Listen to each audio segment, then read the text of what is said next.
Hello, good morning. Hi, thank you for joining.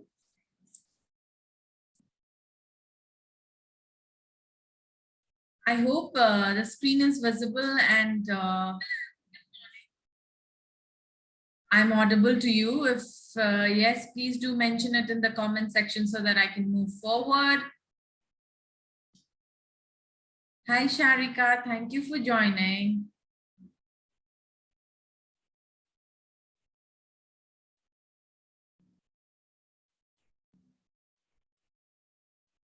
Okay, I think everything is running well. Okay, thanks Induja for letting us know. Okay, yes, good morning once again. Keep learning, keep spreading positivity, and keep moving forward. With that note, welcome to yet another episode of ECL Live Talks at 10. And today's topic, what we're going to discuss is, as seen on your screen, discussion on recently issued public clarification adjustment for bad debt. Before moving forward, and let's wait for a few more to join. Until that time, I'll give you a short, crisp brief on what this ECL Live Talk is about.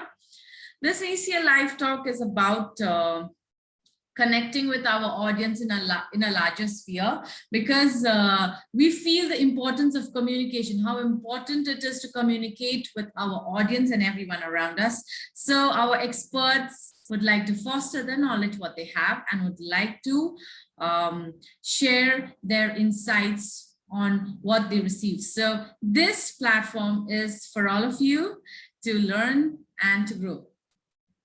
On that note, as you can see in the screen, there are two speakers for today, C. Urjil Verghese and Hari Krishnan. C. Urjil Verghese is a member of Institute of Chartered Accountants of India and also a VAT GCC diploma holder. He possesses over 11 years of in-depth experience in the field of auditing, accounting, and taxation. He is the manager of Emirates Chartered Accountants Group and is responsible for creating, implementing, and overseeing the tax plan of our clients, who is an efficient and an accurate master. The second speaker is Hari Krishnan, who is also a member of the Institute of Chartered Accountants of India, who possesses in-depth experience in the field of auditing, accounting, and taxation too. Hari is responsible in determining the tax liabilities, assisting businesses with tax situations and company audits, and his work aims at investigative tax. So with that, please help me welcome the both speakers for today's session. Over to you. Thank you very much, Siravi, for the beautiful introduction and giving us a very good start. And a very good morning to all the attendees who all have joined today in the live in this Saturday early morning. And some of you might be also having your holidays, and some might be celebrating Holy Week and Easter. We wish all those who are celebrating Easter all the best wishes and prayers. And yes, today we are here with one of the latest public clarification, which is issued by the Federal Tax Authority. The clarification was released actually last week, so it's just 1 week from the date of issue.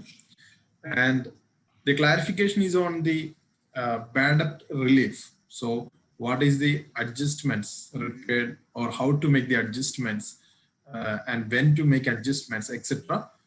Regarding to the bad debt relief. So this is discussed in the public clarification issued by the authority, adjustment on account for bad debt relief.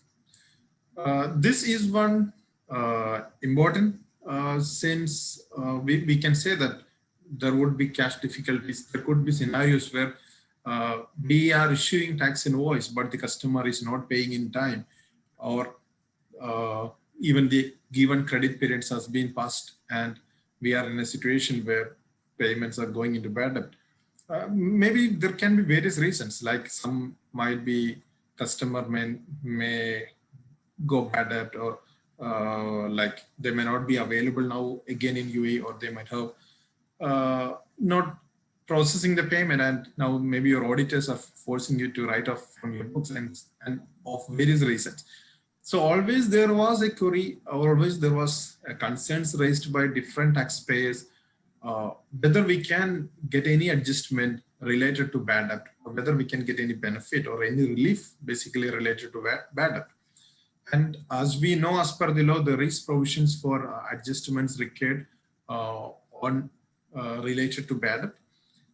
And now Federal Tax Authority have issued a clarification, making it more clear how and when we can do this bad debt relief, and what all conditions we have to satisfy in order to obtain this bad debt relief, etc. So I would say the major highlight of this clarification is that it states what are the conditions to be satisfied in order to obtain the bad debt relief. So that's the highlight of this clarification. And practically we may have to look into like how the best this can help us, how the best it can support us. So we will have a discussion on those matters as well. And to begin with, I would like to say that when we consider about bad debt or bad debt relief, because practically there are various scenarios when we relate to payments from the customer. There can be scenarios where payments are delayed for a longer time than allowed credit, but still we are of an expectations that payments will be received, and or we are still on the follow-up process that in order to obtain the payment. So in such scenarios, we cannot treat them as bad debt, because we are expecting to get the payment and we are not writing it off in our books, and we are following up for the payment. And I believe in such scenarios, any taxable person or any business person will not be ready to write it off, because we ultimately have to get the payment. And some cases are there, partial payments are made, or maybe the taxable amount is paid, but VAT amount is not paid. That's one very common scenario which we have seen, where the 100% the taxable amount would be paid, but the 5% VAT may not be paid. So how we should account in such scenario, whether it can be considered as a bad debt, and bad debt relief can be taken. So there would be some various queries and thoughts related to that. And the other scenario is, as I already discussed, even though there are like multiple times of follow-up and other procedures you have taken up, customer is not paying you, and now you lose the hope that he will pay you, or maybe he's not responding, or he's not even reachable. In such scenarios also, and even when at that time there can be a in some cases based on the amount, etc., you may go for litigations. But if not, if amount is not that material, you may go for writing it off in your books also. So all these angle we can discuss based on the regarding with this clarification, and about the conditions, basically the 4 conditions which I mentioned, which is specifically given in the public clarification.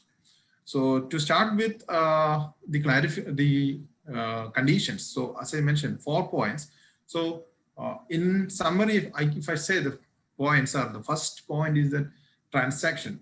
So basically the taxable supply should have been completed, has been done, and it has to be accounted properly. So this is the first condition. Definitely only then all the outstanding will come in. So this is first condition. So the transaction should have happened.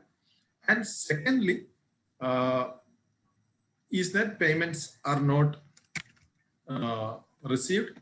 So maybe we can say that consideration is not received within the time which we were expecting, or even more than that, and we have decided to write it off. So this is the second condition. We can discuss in detail, but I'm just giving you the condition.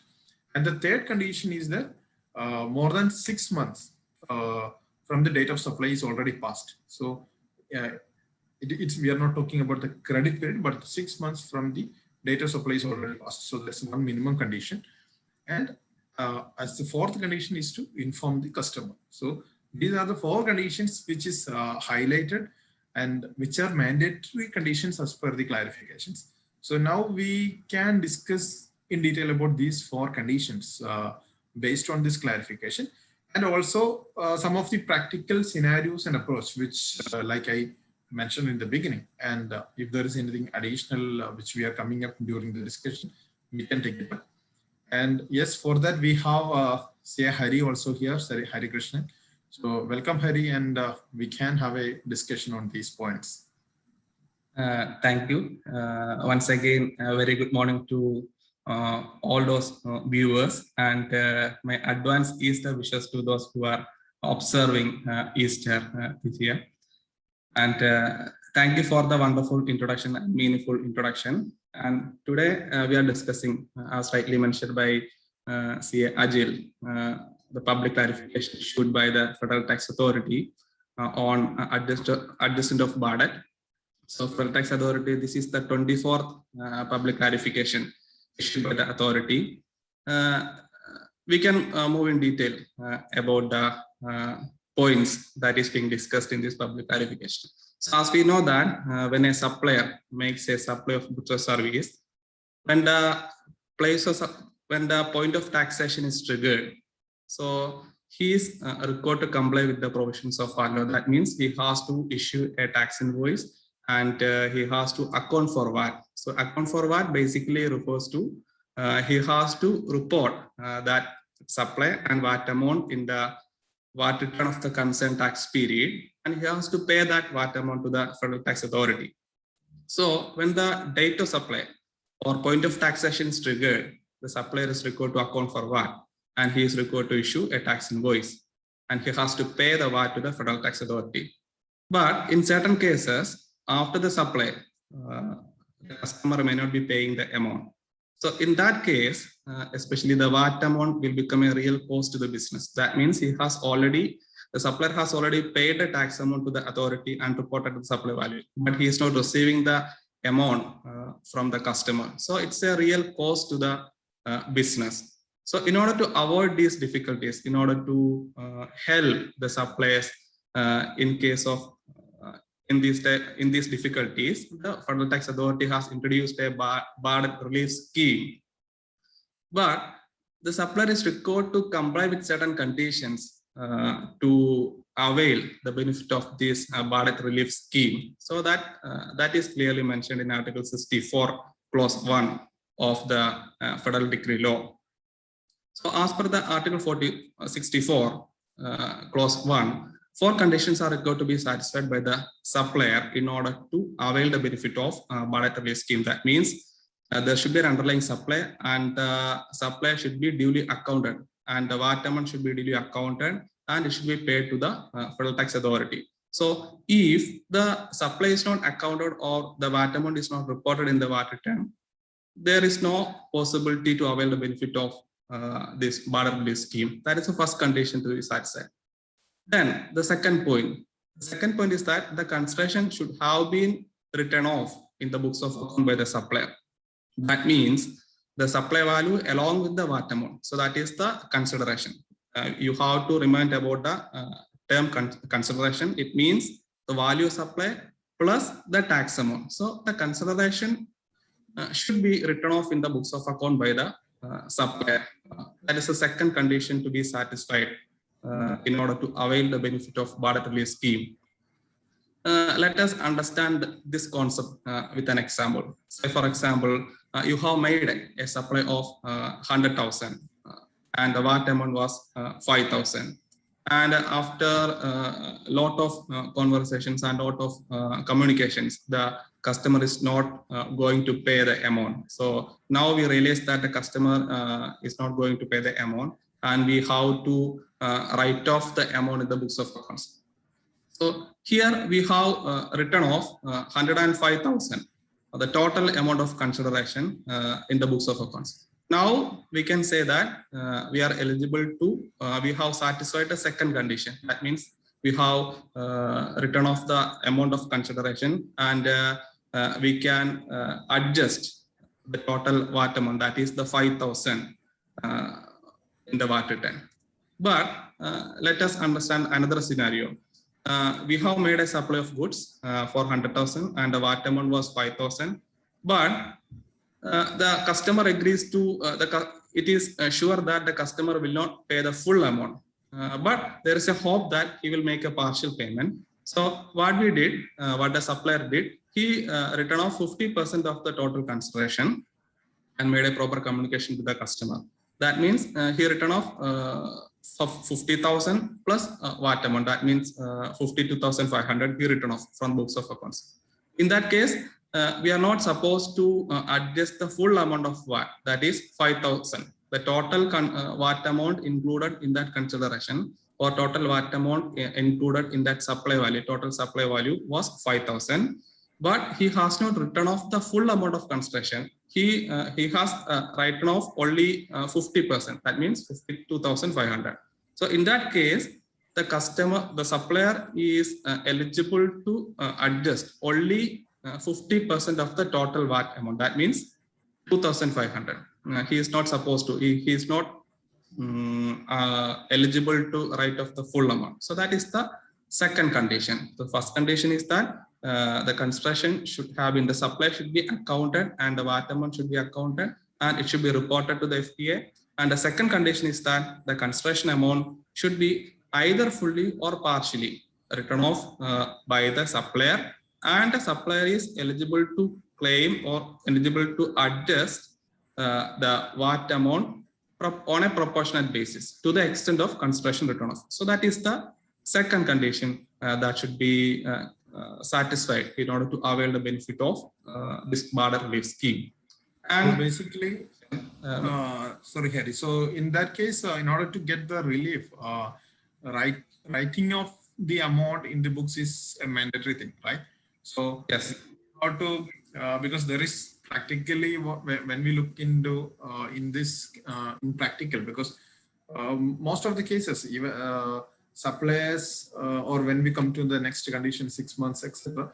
So supplier may not be ready to write off from the books immediately, because writing off comes only when we are of we lose the hope of collection. Basically, it's something we can say that even more than a year or maybe in some cases even more than 2 years, outstandings or receivables may be kept in the books if communications etc. are possible, and if some promises etc. are received from the customer and so on. So in order to get the relief, so only at the end of such conversation and at the end, if the supplier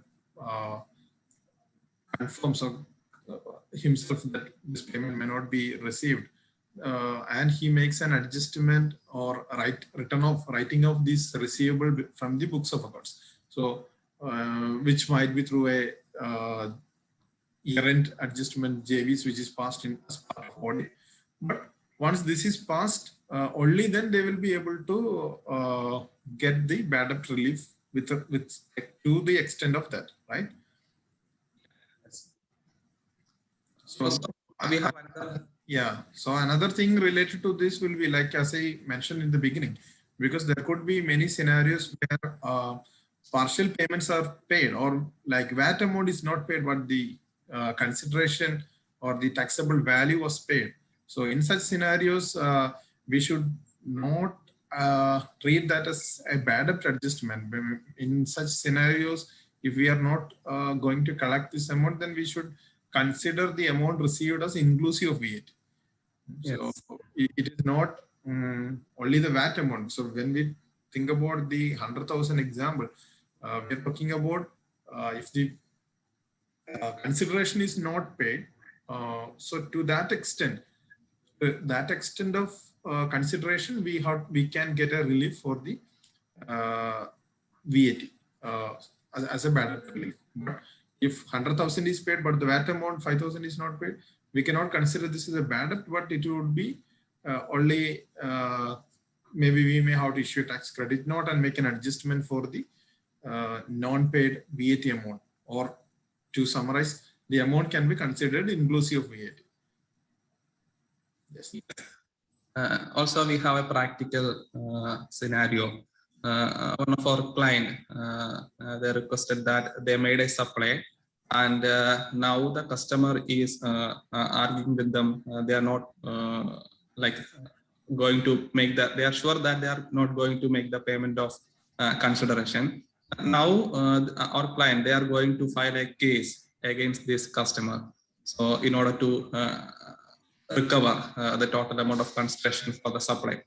So in that case, since they are going for a case in the court, they are not, they cannot write off the amount in the books of accounts. So they are not supposed to write off the amount from the books of accounts. But since the amount is huge, the total consideration amount is huge, actually they are facing a huge cash flow problem because of this VAT amount being paid by the supplier, by our client before long back.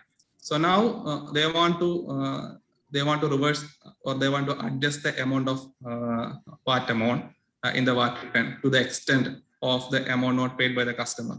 So in that case, obviously this public clarification will not be applicable because they are not writing off the amount in the books of accounts. So in that case, they cannot avail the benefits of Bharat Relief Scheme. So the underlying point is that the total consideration, totally or partially, it should be written off in the books of accounts. So otherwise, we cannot avail the benefit of this Bharat Relief Scheme. So now moving to the third point. The third point is that 6 months has lapsed from the date of supply. So we know that once we make the supply, from the date of supply, we have to we have to move 6 months. At least 6 months has been lapsed from the date of supply. Then only we can avail the benefit of this Bharat Relief Scheme. So here, very tricky question or interesting thing is that if we move to the customer's point of view, obviously, once the customer receives the tax invoice, he could have taken or he could take the input tax on that supply value, and he is not making the payment of consideration to the supplier. So he has availed a benefit. He got a cash flow advantage in that respect because he has taken the input tax in respect of tax invoice received from the supplier. At the same time, he is not making the payment to the supplier. He is not making the payment of consideration to the supplier. So in that case, there is a provision that if the customer, after taking the input tax credit, if the taxable person, in our case, the customer, is not making the payment of consideration to the supplier, after the expiry of 6 months from the agreed date of payment, in that case, he should reverse that input tax already taken. That means, say for example, if the supply is happened on 1st Jan 2021, and the data supply is already triggered, and the agreed date of payment is 2 months after the date of supply. Obviously, on 1st March, the customer is supposed to make the payment, but he is not making the payment on 1st March or even after 6 months from the agreed date of payment. Here, 1st March is the agreed date of payment, and then April, May, June, July, August, September. So after September also, he is not making the payment. So on the very next return submitted by the customer, he is required to reverse that input tax that is already claimed by him. So that is the provisions that has to be complied by the customer in that case. But here it's a different scenario. We are talking about the supplier. Here, if the supplier, if you want to avail the benefit of Bharat Relief Scheme, it is possible only after 6 months from the date of supply. It should not be confused with the agreed date of payment or something like that. So after 6 months from the date of supply, if the supplier is sure that the customer is not going to make the payment, then he can avail the benefit of input tax Bharat Relief Scheme. Also, he is not reversing, or he is not even after 6 months. The supplier is sure that he will, the customer will make the payment. But for a customer, he has already reversed the input tax because 6 months has already lapsed from the agreed date of payment. He has already reversed the input tax. But in that case also, the fact that the customer has reversed the input tax credit does not give the supplier the right to avail input tax credit, or the fact that the customer has not reversed the input tax credit does not give the supplier the right to avail the benefit of input tax credit. Only thing is that he has to wait for 6 months from the data supplier. Then he has to assess whether the customer is ready to make the payment. He should make proper communication with the customer. He should negotiate with the customer, and he should, after ensuring that the customer is not making the payment, then only he can avail the benefit of this border relief scheme. So that is the third point. So the important thing related to this point is that it is not really connected with the payment credit terms which we are having, but more than that, it is about so we in this scenario we have to connect with the second point and fourth point. So the second point was the writing of in the books. So irrespective of your credit period, so in order to write off, so even though here we are mentioning about 6 months from the date of supply, we or any supplier will not do it before the end of any credit period. So if the credit period is 3 months, 6 months, or even 9 months, or even more than that, so only writing off from the books will happen even after that. So minimum condition which is mentioned is 6 months from the date of supply, which probably would be happened already. For example, if it is 9 months credit period, if it's so long, then only after that they will go for a writing off, and even writing off, then maybe he may wait for another 3 months or even more than that. So we have seen scenarios where more than 1.5 years and receivables are there in the books, which is written off or decision to write off are taken very late. So in that case, only once the writing off is completed and this minimum 6 month period from the date of supply, supplier could get the benefit of this relief. And also we need not really interconnect this with what is the position of the customer. So customer's position is different, supplier's position is different. Supplier has to ensure that all these four conditions are satisfied. So not just whether the customer have made any adjustments or etc.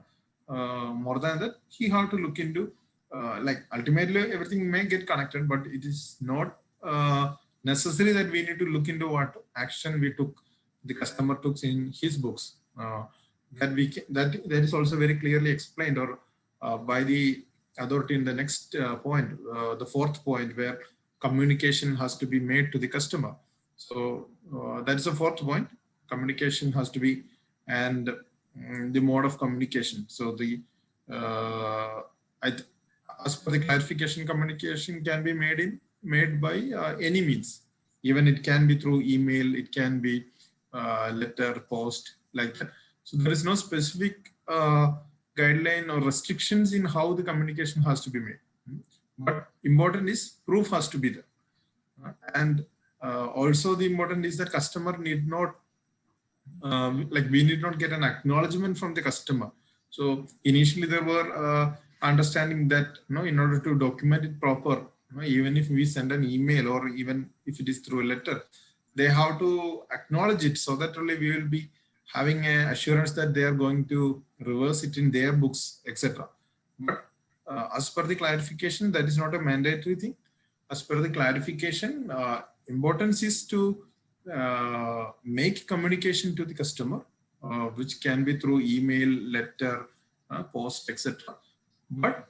And it has to be documented. So from our end, from the supplier end, it has to be documented, means they have to supportingly evidence so that they can prove it.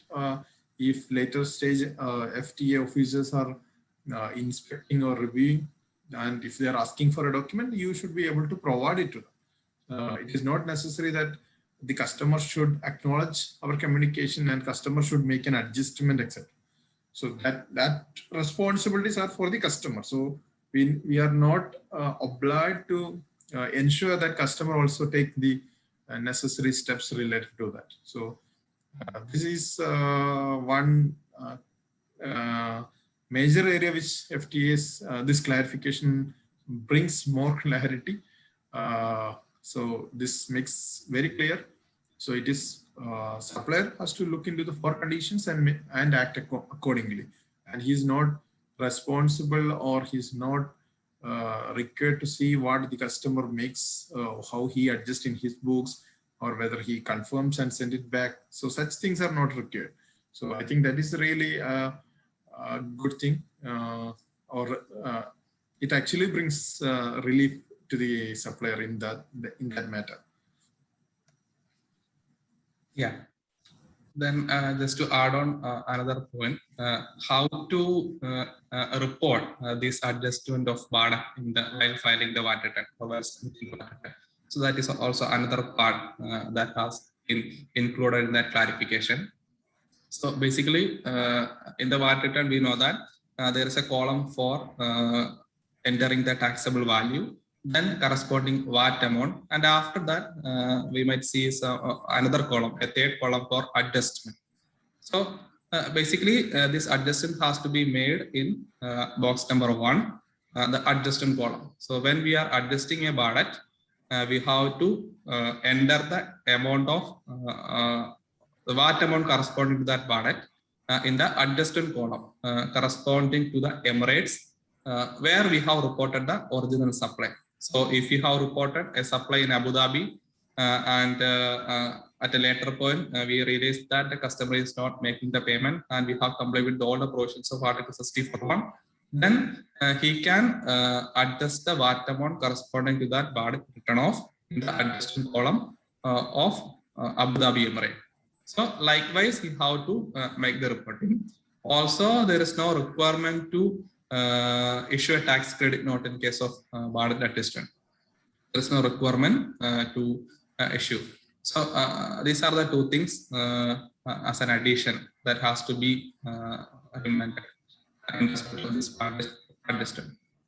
On tax credit note, we can say that it is not mandatory to issue a tax credit note, but however, it's not wrong if you are issuing a tax credit note for this adjustment, because normally for if you are writing it off through bad debts, etc., you might be making it through adjustment journal entries books through which is approved by the management and recommended by auditor, etc.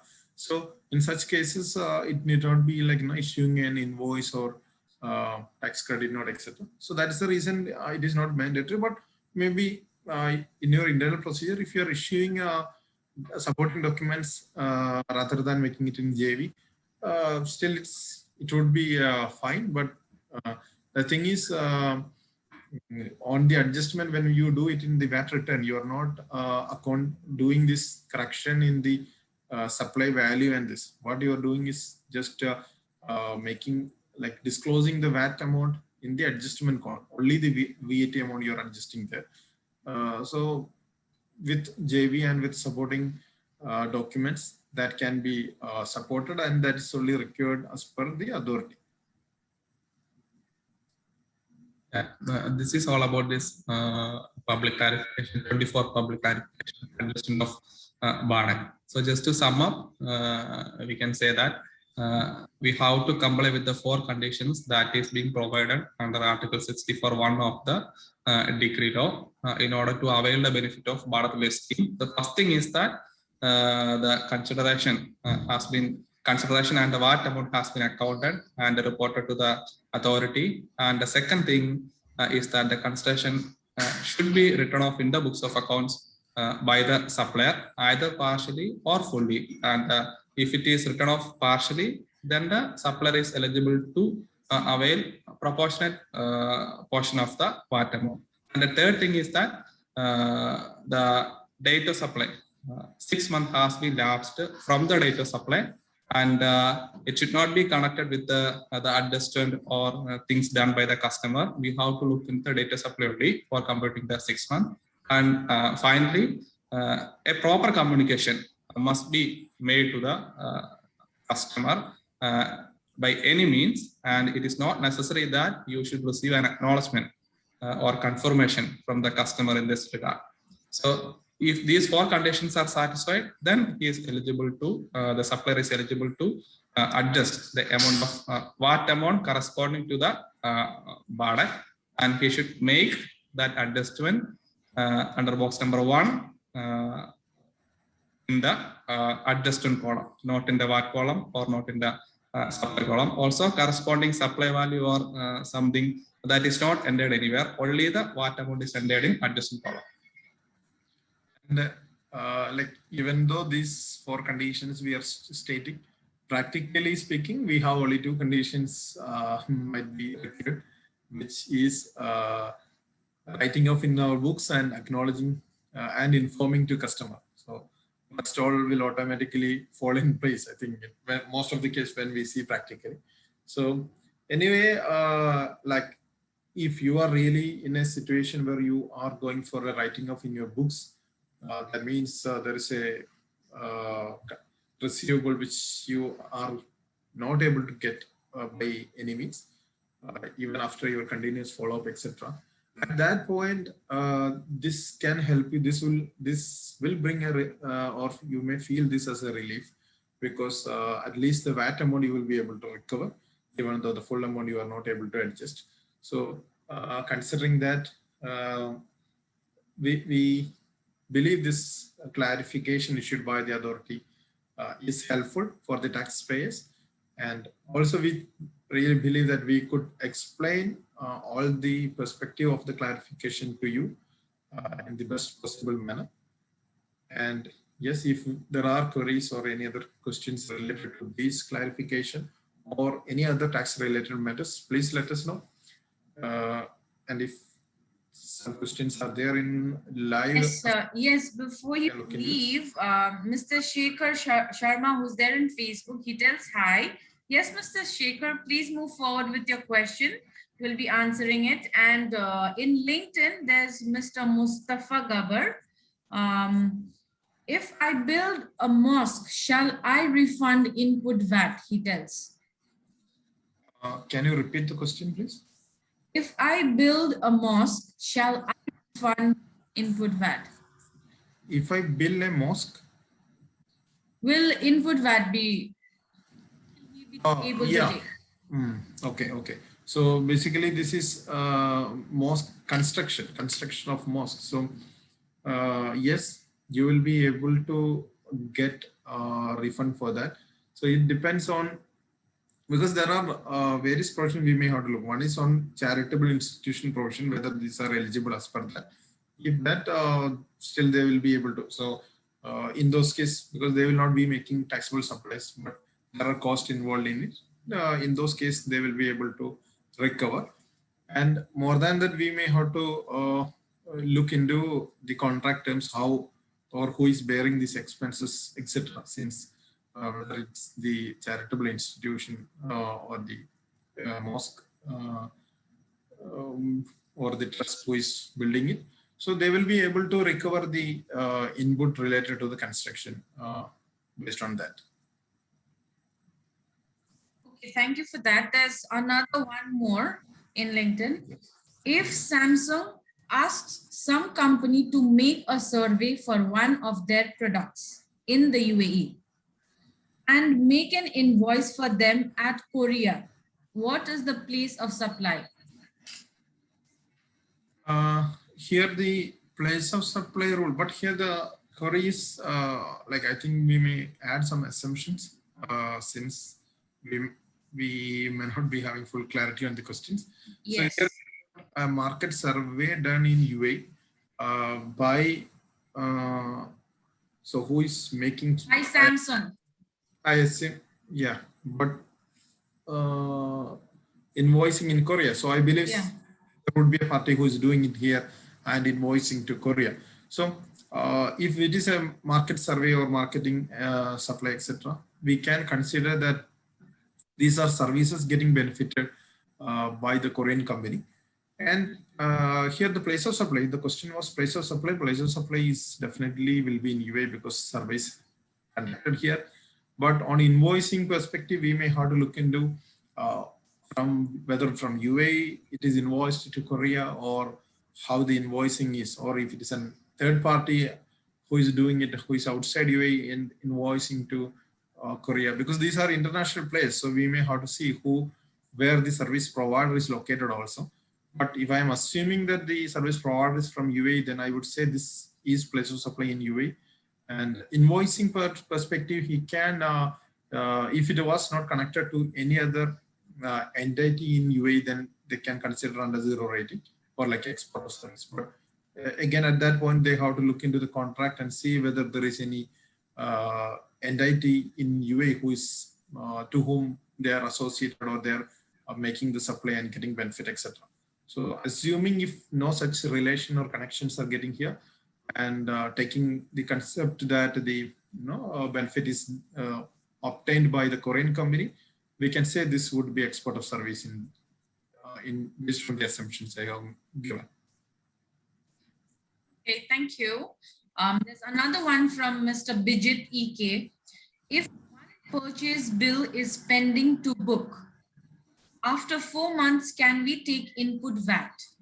Or is it required to collect a current dated invoice for taking that input VAT?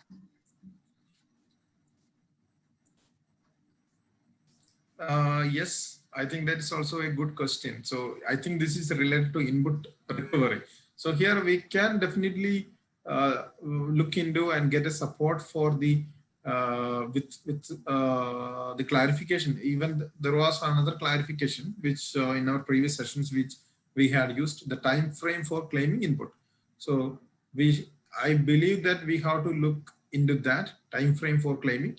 And so as per that, when you have received the invoice and when the payment intention is made, so that is the two mandatory conditions which give you the eligibility to recover input credit. So if you have supporting evidence about the receipt of invoice and when you are making the intention to make the payment, so if both conditions are satisfied in that particular VAT return, you can claim the VAT, or in the subsequent to that return also you will be eligible to claim. And if this has already passed, so the time frame is already passed, then the solution may not be to ask the supplier to revise the bills, because that will bring non-compliance to the supplier. So when we advise or when we consider, do not even push the supplier to revise the bills just because it is time barred and or the time frame is already passed. We were not able to. But if it was their mistakes or related to some other reason, definitely we can ask. Otherwise, what would be the solution is to do a voluntary disclosure. So first look into the time frame, whether it is completed, and the subsequent return of time frame also, both conditions you have to see. If not, if it is already passed, then you may have to do a voluntary disclosure in order to take the claim. Okay, with that, all the questions are over in both the platforms.